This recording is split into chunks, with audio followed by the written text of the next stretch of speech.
What you see here is a thought map considering the idea of a blended virtual high school at Kent Intermediate School District.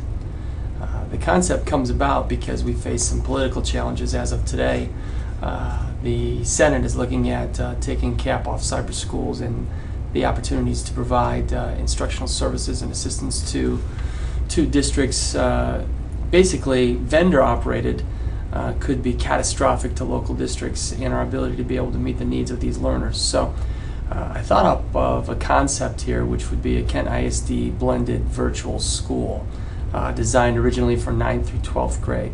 And I'm going to try to walk through this process a little bit so that we can understand it. Basically, it's a way to utilize technology to provide individualized curriculum linking Common Core 21st century learning skills. These Common Core aspects will really focus on the how, and within that how we'll be building upon Kent Innovation High's project-based learning. The key to this issue would be a 24/7 access to the learning platform, and this is a project that's we're working on currently in the collaboration committee. The way the ideal program setting would work, and again it would be a menu of options, but the ideal option here would be a 2-day a week per session, 2-day a week per class, and we divide the classes from A to B, so there's 2 groups or 2 cohorts.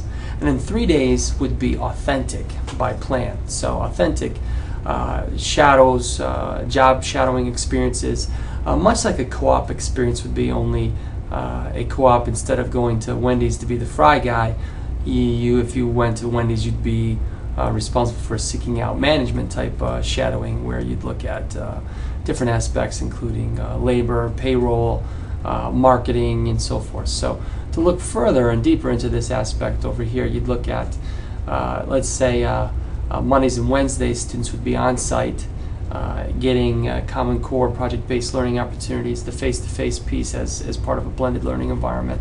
That would be the A group, and then the B group would be Tuesday, Thursday on site and getting the same type of opportunities. And in this piece, there would be authentic pieces on Monday and Wednesday for the Tuesday, Thursday group, and Tuesday, Thursday for the authentic opportunities for the A group. And that authentic, again, would be 21st century job skills opportunities with 300 or so business partnerships that exist currently at KCTC.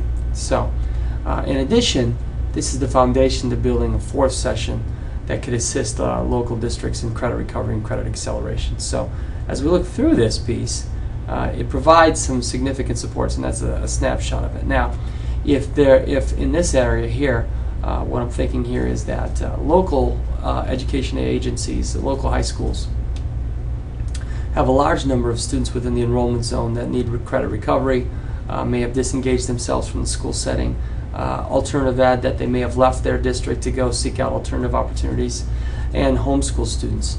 In this case, if they're not a pre-existing student to the district, they would have to enroll within the local education entity to be able to become eligible to attend the blended virtual high school. 1/6 of that FTE would be given back immediately to the local district. That's a 1/6, a 16.7% FTE for nothing, just to basically give back to the local district. Now, as we look through this process, if you were a pre-existing student and you chose to go to the blended virtual high school, this would then, we would work the existing models with Kent Innovation High to be able to provide that funding piece. Now, what's the benefit in that scenario? Is it a rival to local education agencies? Absolutely not. Because what happens is this is a student that you wouldn't have to have staffed for, plus you still get to split the FTE.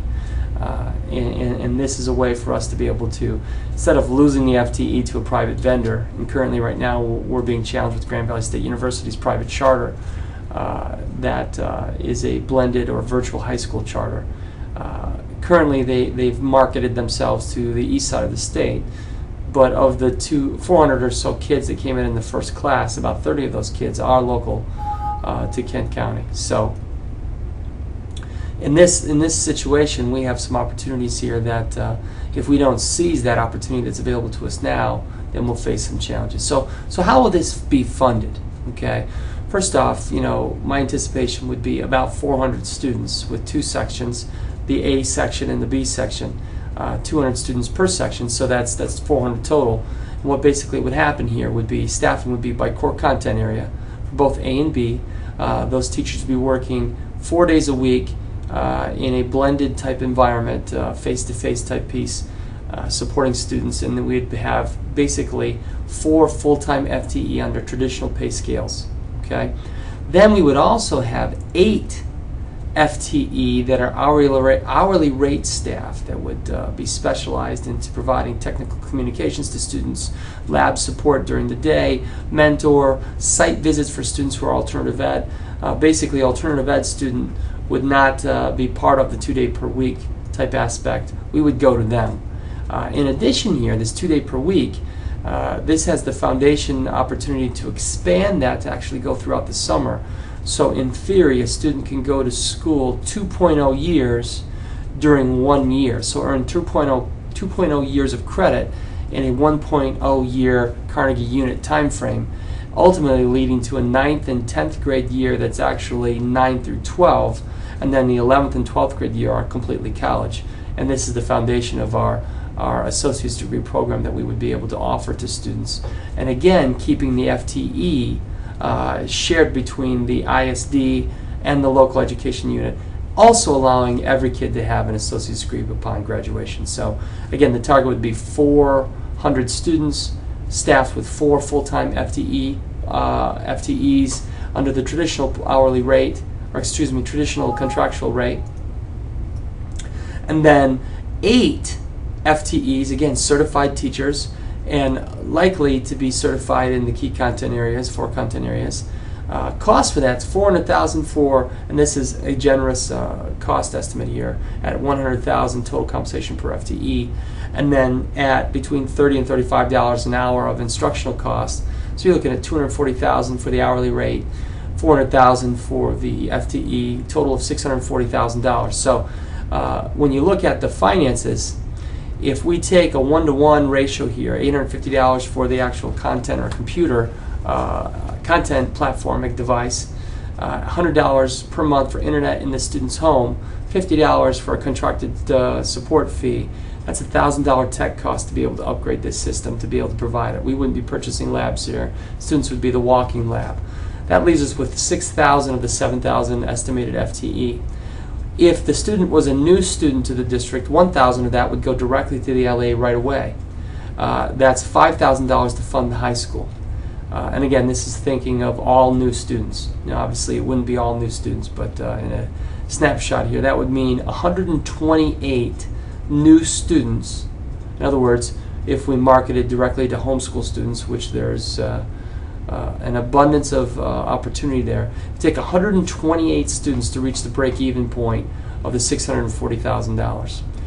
Now, if we had 400 new students, okay, in other words, we're not sharing the FTE because these are not students that had attended local education agencies. So if we strictly marketed only to homeschool students and did that marketing aspect, these students who would be part of Kent ISD, which first they'd have to register within the local district, if there were 400, you're looking at $1.3 million in resources available to the ISD to be able to serve the needs of those 400 students. And that's above and beyond the cost of operations. That obviously is a great opportunity for us to fund the programs that are necessary to provide the supports needed in local education agencies. And again, the whole purpose behind this is to counter the aspects that we're facing right now with the rise of virtual high schools and the likelihood that these will be on site next year and available to our local students in competition with our local high schools. Kent ISD can form somewhat of a barrier by providing a program that is extensively better, which would have a menu of options, again, 2 days per week, with an authentic opportunity, an acceleration opportunity that would run throughout the summer.